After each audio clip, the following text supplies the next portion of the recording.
Good morning. I've got a bit of a hot take that I want to share. I don't know if I'm going to ruffle some feathers or not, but I'm willing to do it because if anything, I think it would make for a very interesting conversation. Now, please understand, I'm not trying to make this a competition of who suffers the most and deserves to have the most success. That's not at all what I'm saying. I think you can drown in a kiddie pool just as much as you can in the ocean. So comparing tragedies and sufferings is not always the best use of time, in my opinion. But the way that I'm framing it in this video is that if you have something that you're working on, there's like this mindset where it has to work out because you have no other alternative. Something is at stake, whether it's a lifestyle, whether it's money, whether it's past work that you've done before that you really don't want to do again to just make ends meet. Like there's all kinds of reasons, but something somewhere has to be at stake that gives you that drive to basically lock in and tell yourself, I have to make it, so there is no way this thing won't work. And what's really interesting is that I've been around rich people, like living in the Hamptons rich. I've been around people like that, and it's really interesting. There's different types of business pockets. There's like the MBA kind, there's like the freelancer contract kind, there's like no money, no connections, starting from scratch, but I have a fallback plan kind of business. Like there's all kinds of approaches for business. And what's really interesting about these super rich people, I haven't been around them a ton, but I've been around them enough to kind of pick this up. They've got so much money that they can do whatever they want. They can start whatever they want, be able to afford it all, go all out with the resources and the connections and their network. And if it doesn't work, it's okay. It can be mediocre, but it's okay because they have all of their network connections. And if you like the person, you'll endorse the product or the service, even if it's not good. You have access to people with deep pockets. You have access to people who have a lot of other resources. You have access to people who are maybe in the media spotlight and can, spotlight some of these things. I really don't know. But it's so interesting compared to a regular average Joe like me, or maybe someone who's bootstrapping it even more than me, who's just trying to get this thing to work so that they can have that kind of lifestyle if they want. They can have the option to have that lifestyle. And something about that is so admirable because you have to figure out how to get from A to B with the very, very limited resources and connections that you have. So that's what kind of sparks this drive. It's like this very high stakes drive where, like I said before, it has to work. There is no plan B. Now, in my case, I've had multiple business iterations until I found this one that's gotten the best response. Started with books. This is what I do now. This is where I'm at because I get to work with higher ticket people on a retainer model, be able to lean on a consistent stream of income on a quarterly basis, and get to work with their resources. So that's all really fun for me. It's a win-win-win plus all around. But it took multiple business iterations to where I'm at now.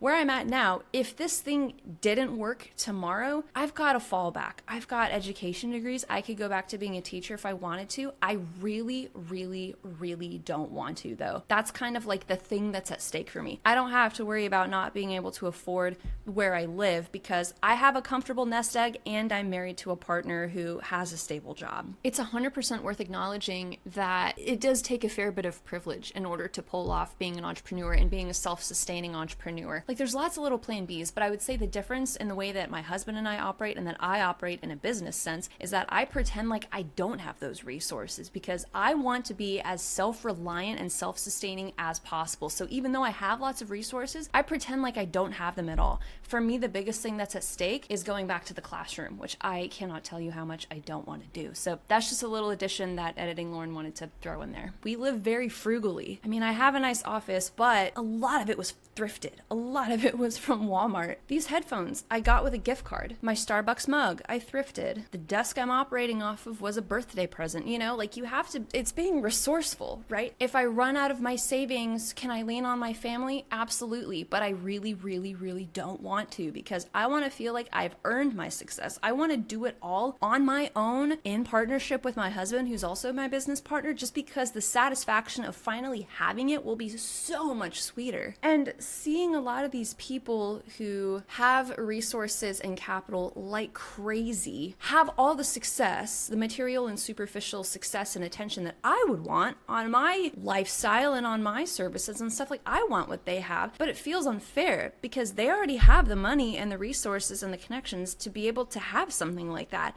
So they don't, I hate, this is going to sound bad coming out, but they can afford to not want it. You know what I mean? It's okay if it doesn't work out because their husband's a millionaire doctor. It's okay if it doesn't work out because there's some retired former football player or something. Like, I don't know. I don't know who lives in the Hamptons. And this is like, there's no one in particular that I'm bad mouthing, okay? Like, I'm not picking on anyone. It's just a really interesting kind of approach where people can have their success and earn it in different ways, but it does feel unfair in some cases more than others. You also have like the MBA people, okay? Everything is, they're like the academic business people. Again, this is not meant to shame anyone. It's just my perspective from where I'm at with what I know in the shoes that I'm wearing in this particular point in life that I'm experiencing. A lot of the business practices are maybe a little outdated. They're a little archaic. I mean, they're based on books that were maybe written in like the 2000s or something. I don't know, concepts that were popular in the 80s. Like, I don't know, I've never taken an MBA course, but it's all rooted in theory.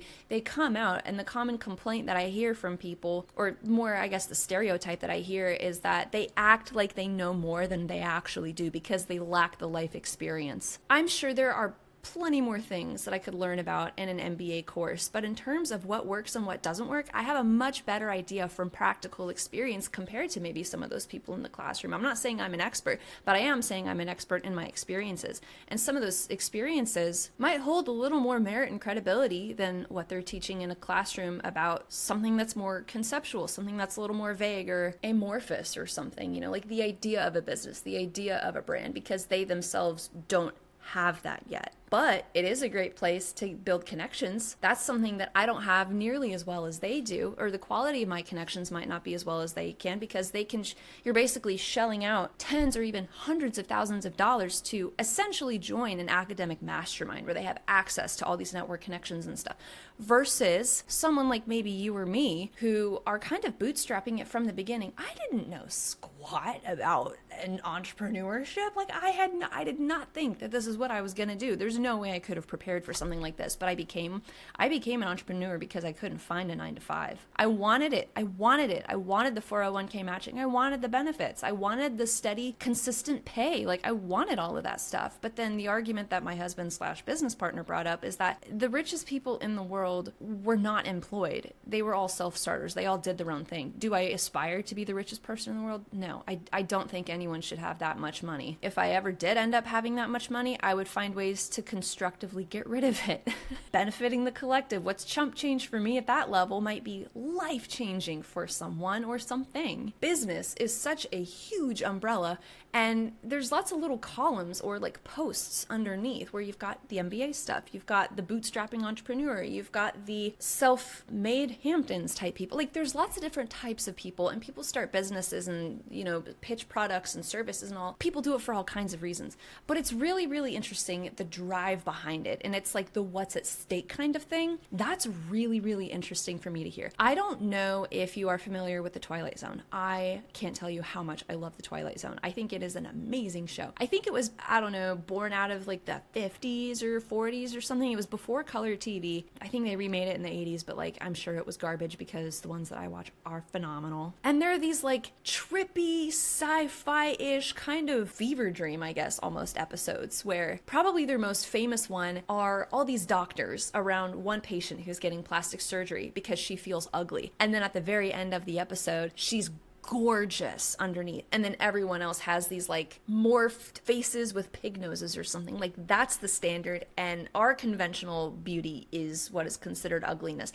And so what's so cool about all of these episodes is they had such a shoestring budget. Like, they couldn't afford anything. Like, they were on a tight budget, so they had to make a really good show. They had to make a really good show just purely based on quality of content. It was on the merit of the stuff that they were making. So there's no way that people wouldn't like it. Well, maybe it was a new concept at the time, but the delivery of that new concept was so interesting and so catchy and so maybe, I don't know, new at the time that you couldn't help but watch it. Everyone knows about well, I don't know about everyone. I don't know about the younger generation, but people me and older know about the Twilight Zone. And it's an amazing show, but it shows you what can happen when there's something bigger than you at stake. It's the exact same reason for why people read books too. You don't have a story if you don't have something at stake for the main character. What is it that this person, or you in this instance, really wants, and how do you prevent them from getting it? That's kind of what we're working with here. You have to beat the odds before anything works out. This is just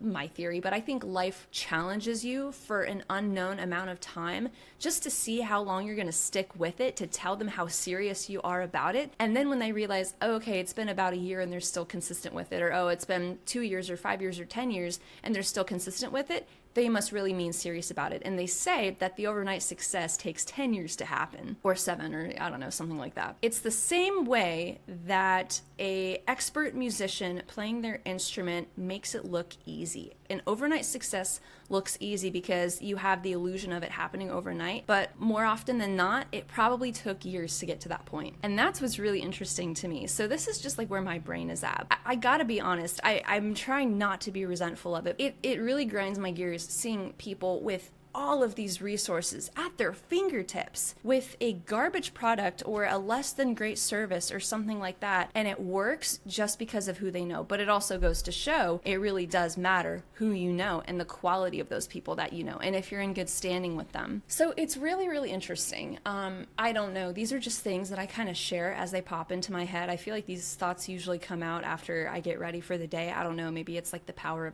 of being in the shower, like it gets your brain going or something. I don't know. It's really interesting though. So take this information, do what you will with it. I've got to get to work. I got a lot of stuff to do.